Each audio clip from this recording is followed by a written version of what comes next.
So good evening, everybody. Today the topic will cover, it's as Bhupen said, intake and assessment in family therapy.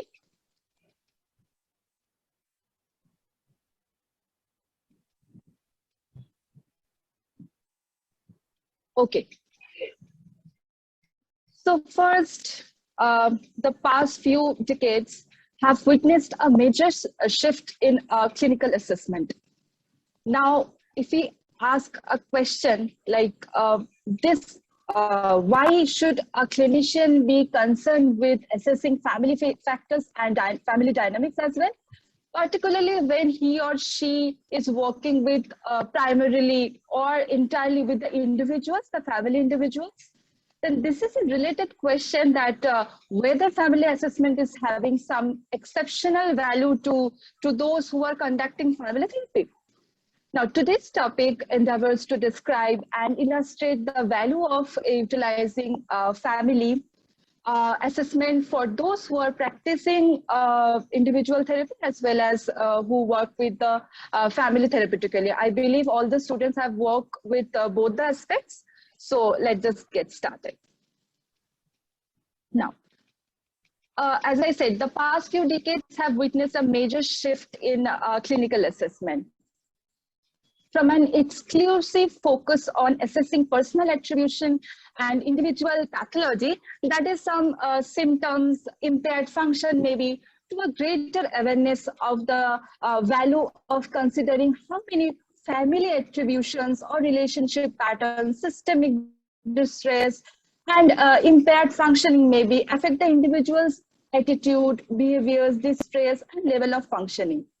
So the reasons for this shift in thinking are many.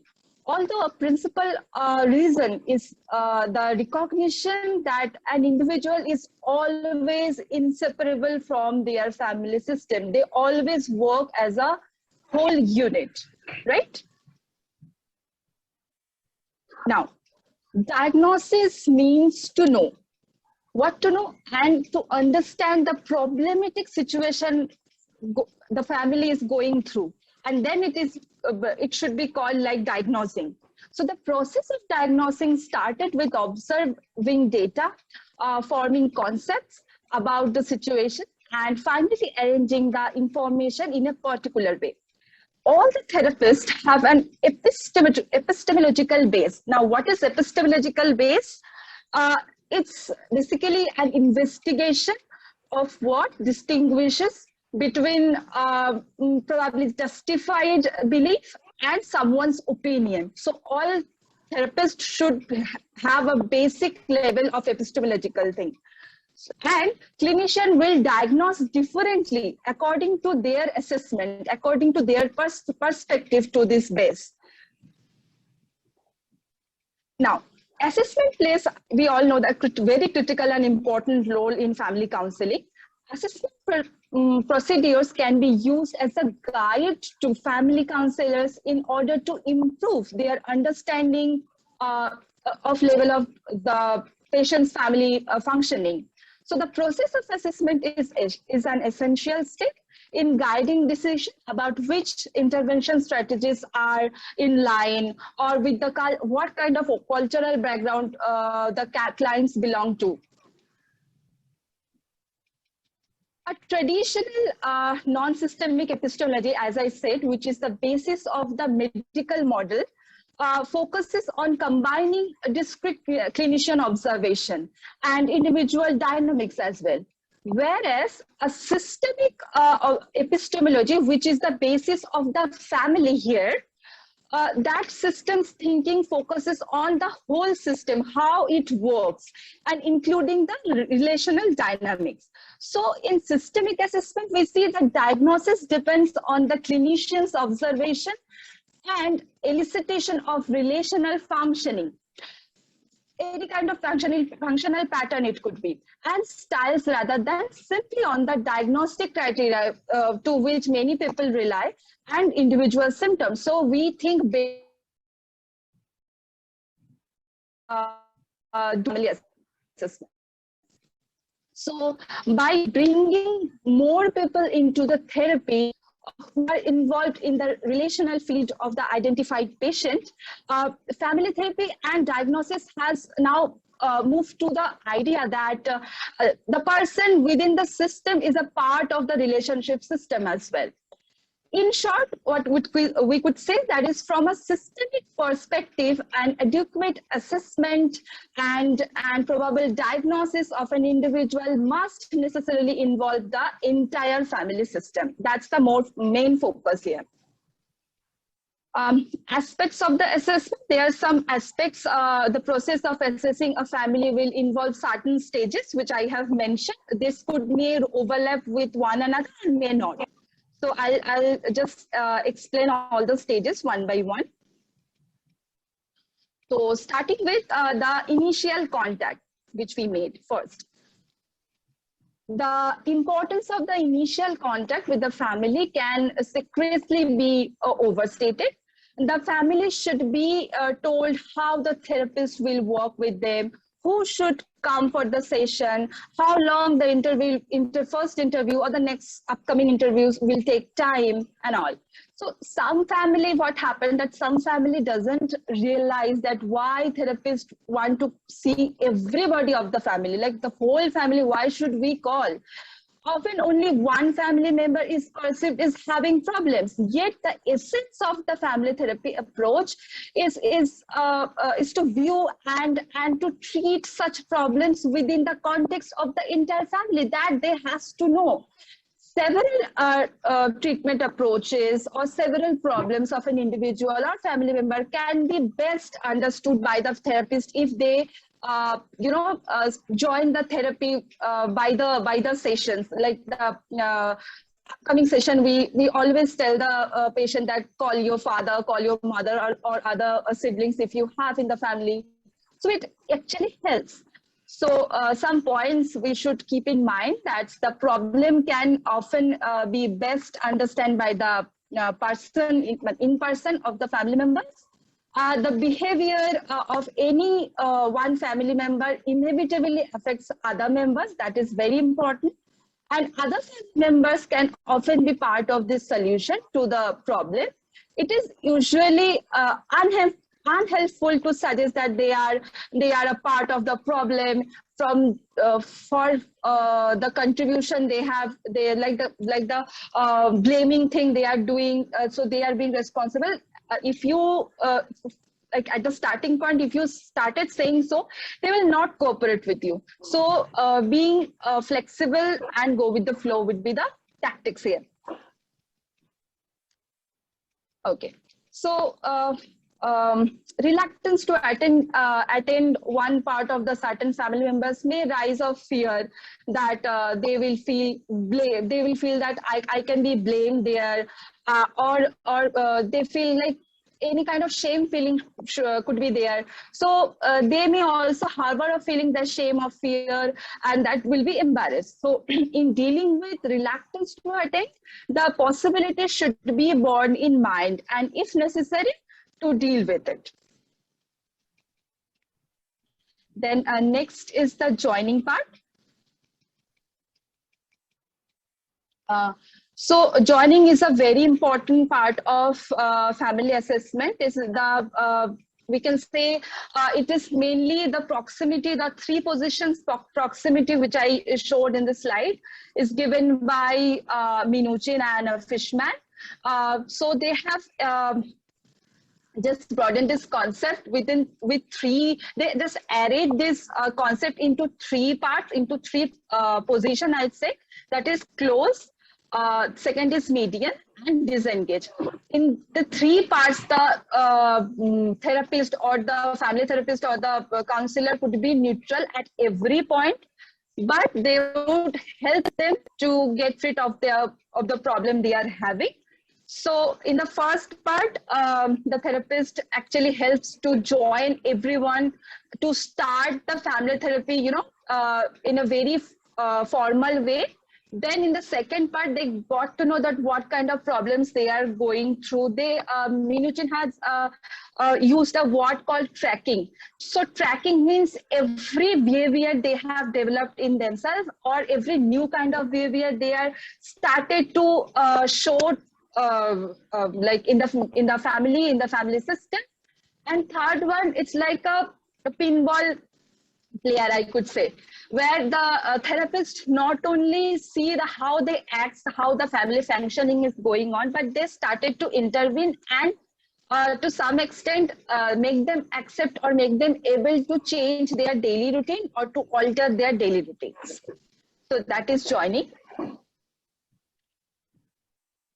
Rapport establishment, we all know it's a very important part again. So rapport may be achieved by both verbally and non-verbally, in which non-verbal is more important because it has started on the very, like the initial session of your therapy. So the non-verbal communication, the therapist offers a family start at the first contact, even it is a telephonic conversation, maybe since one's tone of voice, the manner they are speaking. So from there we get to know that how their temperament is now, how they will react to our questions. This one. Next, a warm and friendly tone of voice and respectful and interested in accepting approaches are very important. Many therapists, they actually greet their the couple or the family comes to visit them in a very first manner. And it is very important, of course, to appear pleased in front of your clients, because if you are feeling already exhausted, it will, and if it affects your impression, that will also may hamper the session. And very important, another aspect is being a professional, you should maintain your ethical, at the same time ethical part, at the same time you should be groomed properly, you should not be overdressed. The therapist's mode of dress also carries own message, right? So people seeking therapy generally like their therapist to be respectfully dressed and like well groomed. That should be kept in mind. Next is define some desired outcomes. So psychotherapy generally goes better if it has well-defined goals. Indeed, there is no way to define success if no desired outcome has been agreed. So nevertheless, therapy goals may be modified as treatment proceeds, and the family's potential for change becomes increasingly apparent. So it is important at this stage to give family members the opportunity to express their concerns. Turning too rapidly to construction of your genogram, construction of your history, or even taking the rising issues in the family may be helpful, but it will be like too fast for the client as well. So so make them comfortable first, listen them. Active listening is always a good technique we always mention. So this is an aspect of pacing, I would say.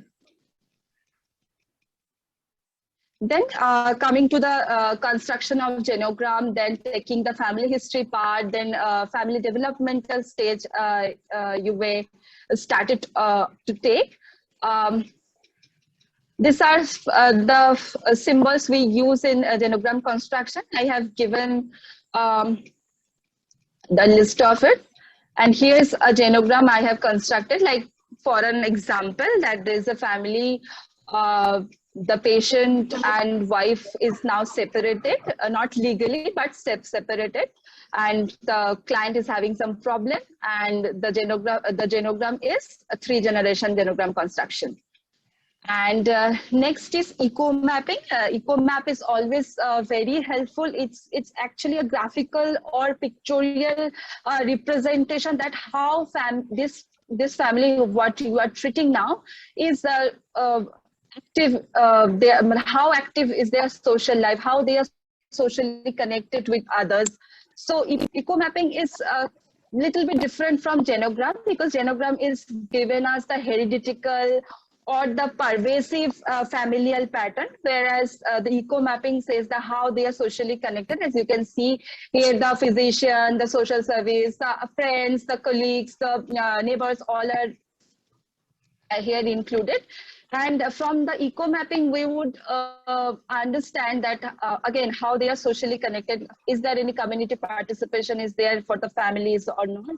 How the communication pattern of them, how the secondary support is there in the family, and what is the quality of secondary support they are gaining from their neighborhood or family member, or like extended family members.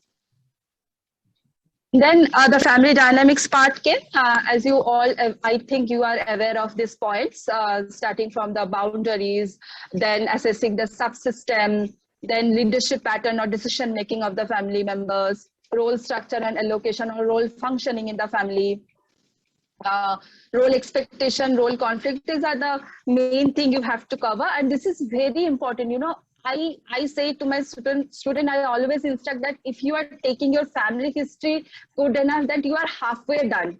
Your like the problem arises in the family, you can mostly assess with this family dynamics point. These are very important, I would say. Do not skip it. Do not skip whenever you are starting to see a patient, you are starting the assessment. Never skip this part of your assessment. Okay. So the communication pattern in the family, whether it is direct or not, if there is a switchboard communication exists in the family, then who is being the mediator in the family? Then the reinforcement pattern practiced in the family. Of course, the family cohesion, the adaptive patterns, that includes the conflict resolution abilities of the family members, then support system, family burden. Expressed emotion, again, it's a very important part for the PSW people, at least I will say. And of course, the general pattern of living. So these are the common thing we would take in our family history part. Then we may, if we are doing some family therapy kind of a thing, then we should go for the family life cycle stages. I believe that last class has been on this topic only, and you students have and like you really have an idea of what is life cycle it is, how we should assess this. I have portrayed the dual stages. You can also go for the Mac Golding stages, life cycle stages. Now the current family functioning. So a family's description of its functioning is only one aspect of a complete assessment.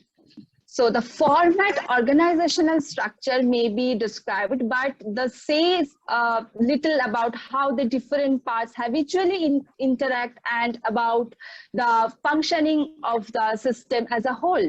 So the question asked of family members are not therefore usually about how the family members function as a group or organization. Instead, they are designed to reveal this indirectly. So the therapist seeks information about differences in how family members react to particular events, view certain behaviors, worry about things, handle their children, understand the family's problem, and so on, right?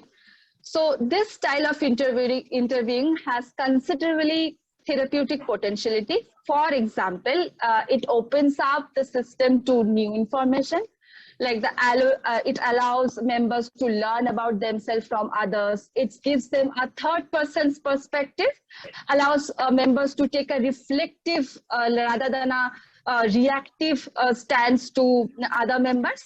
This may lead increased understanding and empathy between the family members. They are like existing in the family.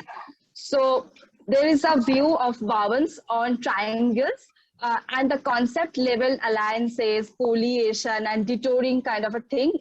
More details we'll get into this in family therapy, but we have some idea at least. So that's why I have put it. So the detouring concepts are also example of triadic thinking. So the process of bringing in a third person is sometimes referred as a triangulation process. So forward into this. These are the pathology of triangles we may see in a family while we are assessing. The triangulation part is there, the foliation part is there. So in triangulation, what happens that a situation where two parents have some strained relationship they are sharing, whether it could be overt or covert kind of a conflict, each attempt each attempt to enlist the child's sympathy to support against each other, right? That happens in triangulation. Whereas in foliation, we may see, as the picture is saying, that a mother is successfully forces her son into a union of continual through a perhaps covert conflict, maybe, to reapproach his father. So she is capable to take her son into her way to, like, again, against the other member of the family. It should be father, it could be any other family member whom she wants to, like, enhance the conflict. And it sometimes, whether it covert or overt coalition, typically begin with the parents actually, and the child here being stressed. Also, the child is being scapegoated. That's very important. We have to assess this. Next is called the deterring part. Deterring, supportive and deterring attacking. Here we see two parts. So in deterring attacking part, what again the parents do the same thing. They are like ban the child for their behavioral issues, like what kind of tantrums or any bad behavior if the child is showing, then both of the parents go against the child and just ban him and give him any kind of punishment kind of a thing, and make a unit of like as a whole as a parent. Whereas deterring support is saying something. In this case, parents are able to mask themselves. They are able to hide their actual emotions, the actual pathology, what is going in the family. They are just hiding it for the sake of the child's health. They will come to you and tell you, no, madam, ऐसे तो कुछ नहीं होता है, हमारे बीच कोई problem नहीं है, all the things are going fine. It's just that कि ये बीमार पड़ गया, पता नहीं क्या हो गया. Then you have started taking the assessment, complete assessment of the family, and you got to know that they are, and this is not an easy job. Okay, so being masking is it's a one kind of defense they are using and to able to hide their original emotions. So these are the pathology of triangles which you can assess in your family therapy part. Moving on, then you able to make your diagnostic or your psychosocial formulation or whatever the information you have gathered from that. So at this stage, it is necessary for the therapist or the whoever seeing the patient, that they will gather this thing and make it up as a as a pointers, and will make the formulation. So an important issue that the formulation should address is the extent of which the presenting problems are a feature of family dysfunction, actually, and how far they are due to other, perhaps physical or maybe intrapsychic matter are involved.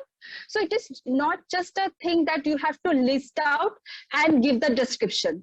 Right, it is not that kind of an interplay. It is relatively important that you should cover all the points. You should be very clear. You should be very concise with your formulation. It should be provide the explanation that that why are you listing this, particularly this point, why you have covered, why this kind of a thing is contributing to the illness, right?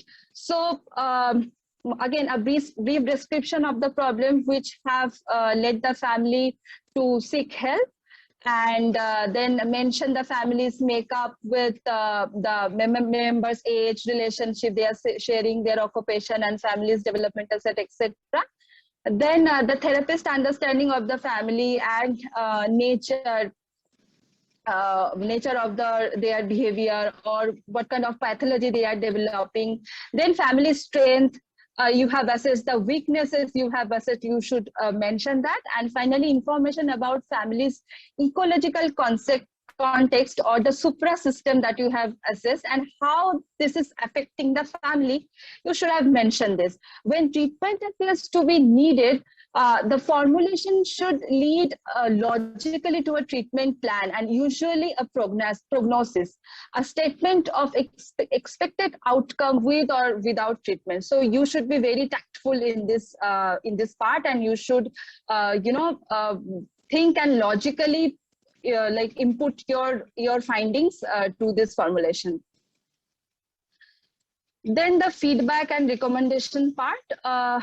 Of course, the feedback should always include any recommendation the therapist has regarding further investigation or assessment of the family, and it should state whether treatment is recommended, and if so, then what type of recommendation it would be. So the feedback is often the start of the therapy. Depending upon the therapist's theoretical orientation, it may take the form of agreeing to a contract for the family to do certain things, as is the practice of those who use them, like one kind of thing I can say, like McMaster model of the family therapy, or it may be less discreet and intended to reframe the situation in which is therapeutically in a helpful way. So that's the main focus. Then arranging the next step, that is mainly the question of who should attend the future sessions sometimes arises at this stage. If one or more important people were absent from the first interview, then the therapist should either ask the family to bring the missing person to the next session probably, and which is quite appropriate actually. If the person concerned is a child, if we talking about a child, or discuss with the family how to approach the missing individual. If these are adults, it may be better for the therapist to take the approach with the permission of the family. You should go for this, because many times we have faced this problem that in family therapy, the father is not coming for the session. Even I individually saw a case where the father of a child did not come for the entire session, and when I conducted the home visit, then I realized that he was I knew that he was addicted, and he was taking drugs.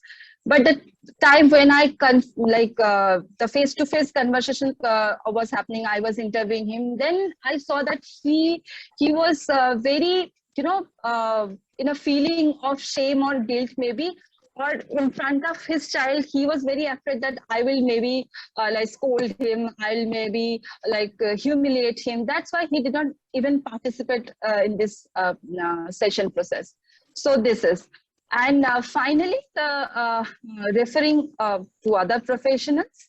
So when a family is referred by another professional person, it is both courteous and good clinical practice to send that person a written report of the results of the assessment. They should make it clear and how the therapist thinks to refer to the referrer can assist in the ongoing treatment of the family.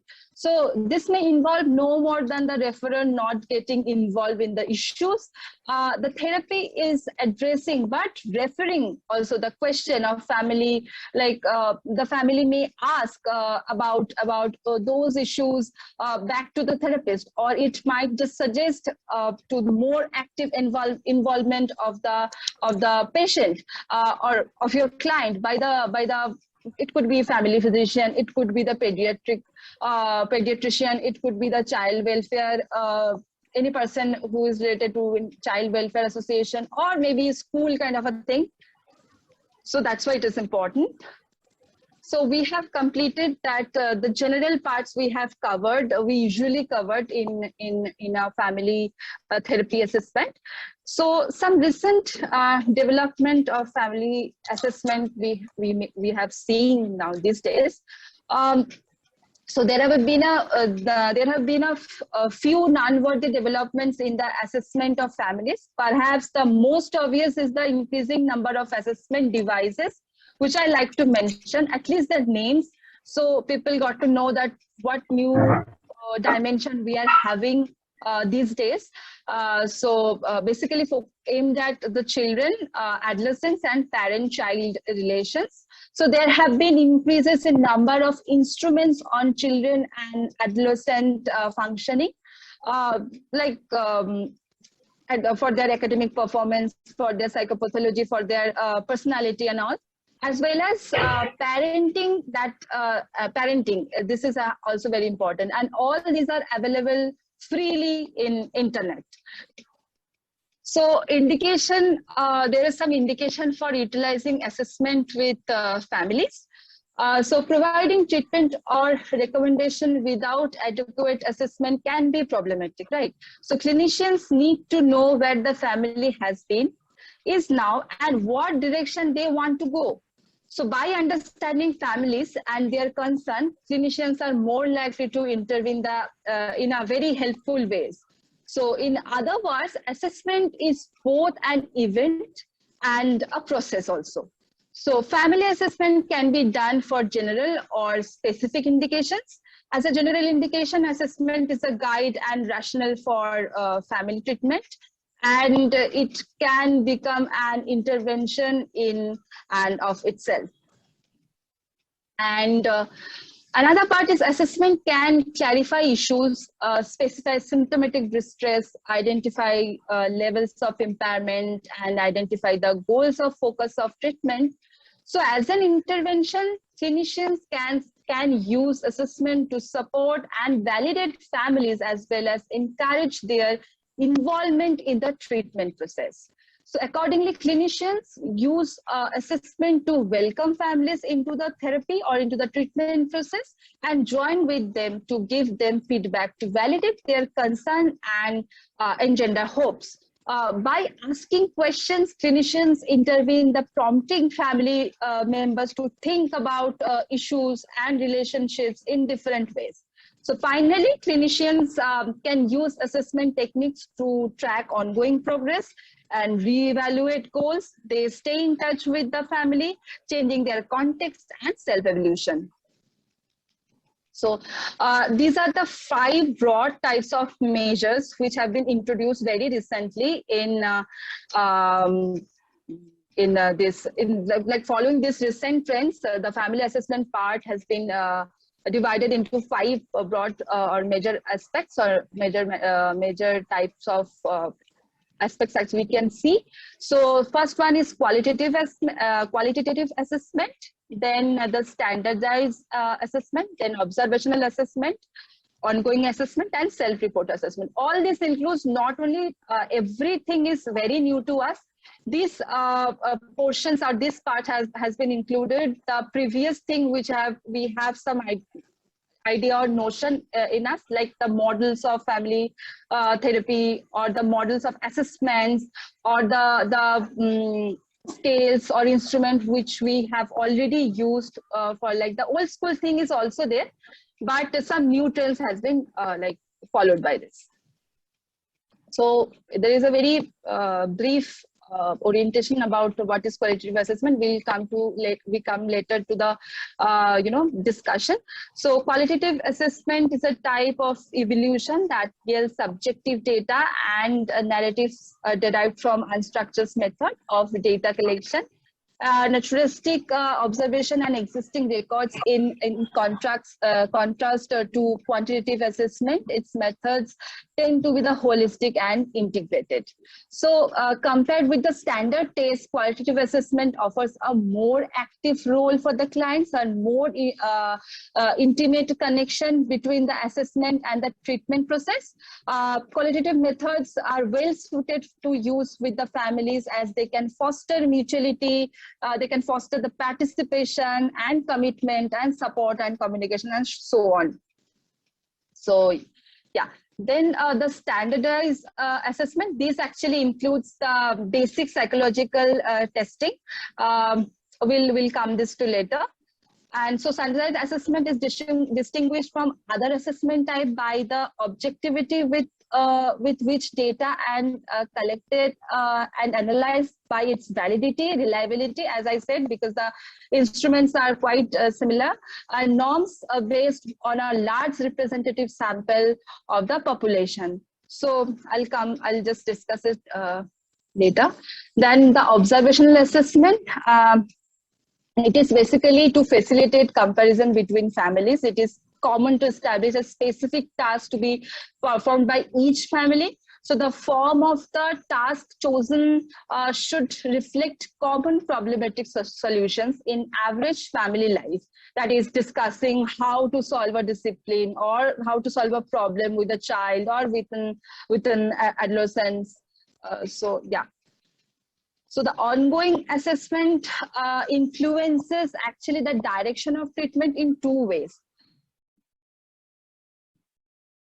The initial assessment need to be modified to meet the changing needs of the client system. And secondly, ongoing assessment assess to increasing the treatment efficacy and efficiency by providing the clinicians immediate feedback, which can alter to the focus direction to the intervention as well.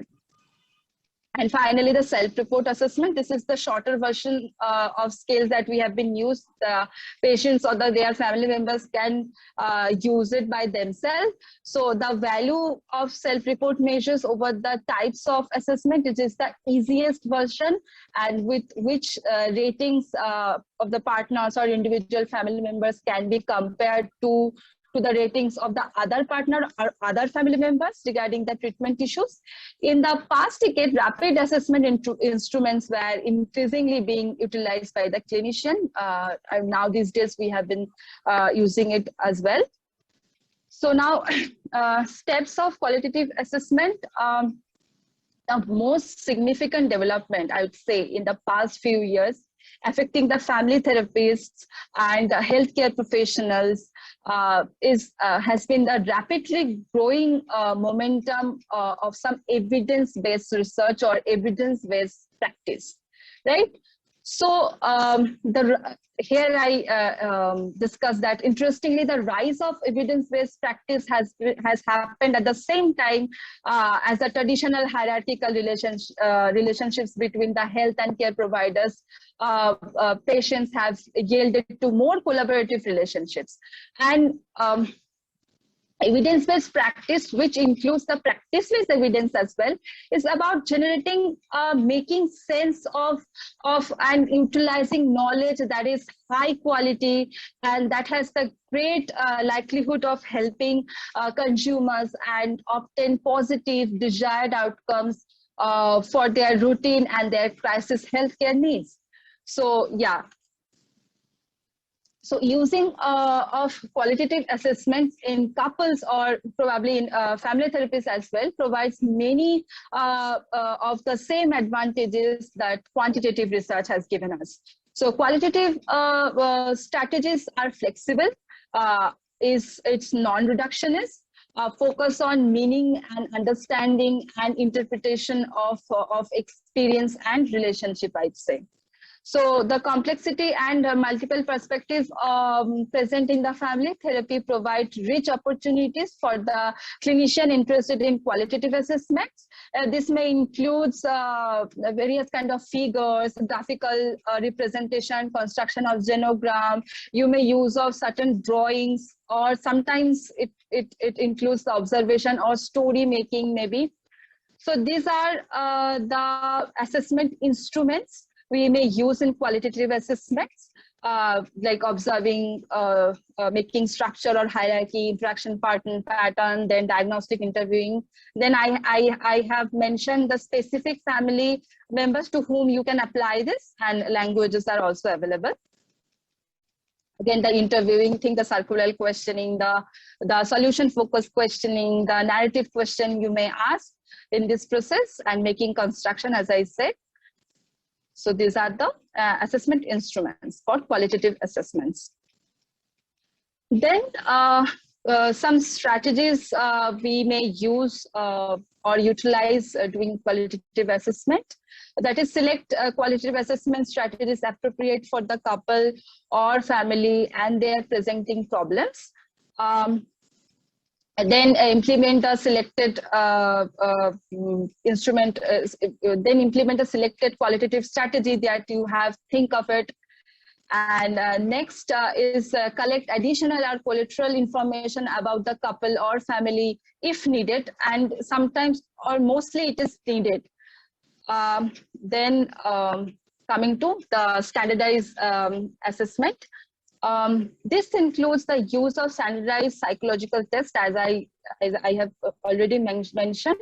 Four such instruments, I would say, they have incorporated in recent trends of standardized assessment. That includes the MMPI-2, means the Minnesota Multiphasic Personality Inventory, the Rorschach test, we all are aware of it, and the Kinetic Family Drawing part. Also the MCMI part 3. Then you would say that why I'm saying this, that the psychological thing we are incorporating in the PSW part of a thing. But although most of this psychological part, we all know, students all know that the clinical psychologists have been covered it, but there is no harm if you get to know that how do they do this, being a mental professional, being working in a multidisciplinary setup. You may also have that knowledge during this learning process, that I believe. So these are again these instruments. Those I have been already mentioned. And then again, it has some specific strategies that you have to select for which one is appropriate for the family. Then you will administer and score it. Then collect some additional information through interview, through observation, through your comfortable mean. And then review and develop initial test report for each partner. And after that, develop a final test report with focus on the family relationship. That's why you are important in this part. Okay, then finally the feedback portion is there. Now the observational part. Now, I think learning about people by watching them behave is perhaps the oldest assessment tool evaluating in human behavior that I feel. So direct observation of humans in context allows an undutiful, undelighted behavior sample hunting by their desire, their purposeful, their action. So however, as will be demonstrated, that behavior must be interpreted and rated with the context within the theoretical bounds and within the assessment model as well. So the observational assessment actually includes the major models of family assessment that we all have read it. So there are available self-report scales which have been administered, which we can administer in observational assessment. So this first includes the Bever's model. We all aware of this model, and this have some specific scales called the Weber's Interactional Competence Scale, the Weber's Interactional Style Scale, as you can see. Then comes to the McMaster model. That model they have also incorporated. From the McMaster model, we derived the McMaster model clinical rating scale, which is absolutely helpful when you are assessing a family. It has 6 domains, like the problem solving part, the communication part, role functioning, affective responsiveness, affective involvement, and behavioral control. So identifying a family's strengths and weaknesses can alert a therapist like what problem areas are most pressing as therapy begins. Right, the therapists drive a family profile of strengths and needs, and then follow the McMaster model treatment approach. So that's the main idea. And finally, the circumplex models also. We have already have an idea with this. So by using it, they have incorporated the circumplex model clinical rating scale, which is also available in many journals, or they have now the English version as well that is freely available. So this scales of the circumplex model, including the self-report family adaptability and cohesion evaluation scales, like the FACES scale we all know, have been used in many foreign countries. Now it is available in English, so you may also use it. And yeah, there is also some subscales, including the leadership pattern, the discipline, the rituals, rules, etc. And so these are the assessment instrument in observational assessment. You may follow this. And I have already mentioned to whom you can apply and available languages. And there are also some specific strategies, as I said, that there should be a written consent always first and foremost thing. It should be there. Then select an assessment tool which is very like nearly or fits to your family. Then when use possible the self-report version of model individuals try to take feedback from each individual in the family if possible, because they all have some separate or different perspective or view about each other, right? Then provide the feedback to the family. And then ongoing assessment. So ongoing assessment introduce the concept of clinical outcomes assessment with families, and it begins with a description of the emergence of concept of accountability and the so-called outcomes revolution and its impact on clinical practice. So it has then has a description of various types of levels of outcomes assessments and its clinical implications, particularly the practice of family therapy. Therapeutic effectiveness, efficacy, and efficiency are defined, and to some point it is made that outcomes monitoring fosters the most important like some concepts are there, like the therapeutic efficacy could be there, and many more. So due to shortage of time, I'm not covering all the the thing. So there are some specific scales in this assessment process also. There is global assessment of relational functioning scale. There is systematic assessment of family environment called SAFE. Self-report family inventory, very important. This is called SFI. I think this correlates high with two well-regarded therapist observational rating scale. First one, the Bever's interactional competence scale, and the Bever's interactional style scale, which I earlier mentioned. And then Dyadic adjustment scale, MSIR, marital satisfaction inventory, which is revised now. And so these are the assessment instruments and the type of use you can see. And finally, also it has some strategies. I'm not going to repeat it because it is as same as the earlier I have mentioned, that initially interview, then choose what is to administer, then you administer scoring, and finally the review part. So finally, we'll get into the fifth one assessment, that is self-report assessment.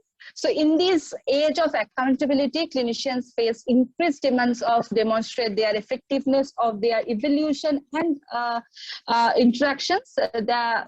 This can be accomplished with which rapid assessment instruments to measure a client's attitude, beliefs, or level of functioning, so that clients or is there any subsequent changes is happening or not, or in functioning can be accurately detected over time. So that's why self-report is very important.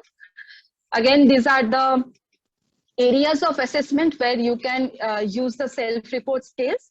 I have mentioned some of the scales which I wanted to cover, some basic scales, like for the couple assessment, for the child custody cases, for the child abuse cases. These are very important, I'd say. So, of course, there are some limitation in every prospect of our life. So, there is some caution that we never, days, we have a different concept or new concept of family where the single parent has arisen, the divorced parents exist, single parent exists. Of course, the homosexual people are there. In India, we not oftenly practice this as a parent, I'm saying, but in outside of India, it is also practiced. So we should understand the cultural context of every every person, every family has some unique capability, some unique conditions, some unique relationship. You cannot just, universalize all of them. You just cannot generalize each and every individual to your therapy. You cannot apply same assessment or same kind of a therapy to everyone. So you have to understand their cultural values, their background, right? So often we lack of understanding is there, and some conceptual changes are there. So conceptually, the notion of the traditional couple and family, as I said, that has been changed now. So we should keep that in our mind. And yeah, some practical changes are there that we have been facing due to COVID-19, and the rapid change of the society, the growing influence of the internet is there. Self-help promotion is it's in a higher position now, which is good, I feel, because you can monitor your client throughout your possible. Uh, there are some possible things that you may refer him or you may suggest him, which is more easier these days. Then the importance of their homework, which is incorporating, of course, the new technologies which are available, the new assessment tools that I have mentioned, and home assignments, of course. So we have to be very careful that what are we doing with our clients, because they have come to you with some motive in their mind that it will be helpful for them. So in Indian context, we have to still make them understand that why this counseling, why this family therapy is very important to them. So make that notion first in your mind, that get it, and make them comfortable to come to you, and they will take therapies from you. Because see, the drastic changes will take time. At least we can do whatever in our hand, right? So we should go for it, and we should accept all the new things which are available, like in these days, like the following the recent trends. Because as they say that the devil, what we have is better than the devil we don't know. So accept the new thing and at least try for it, go for it. So these are my references. Thank you.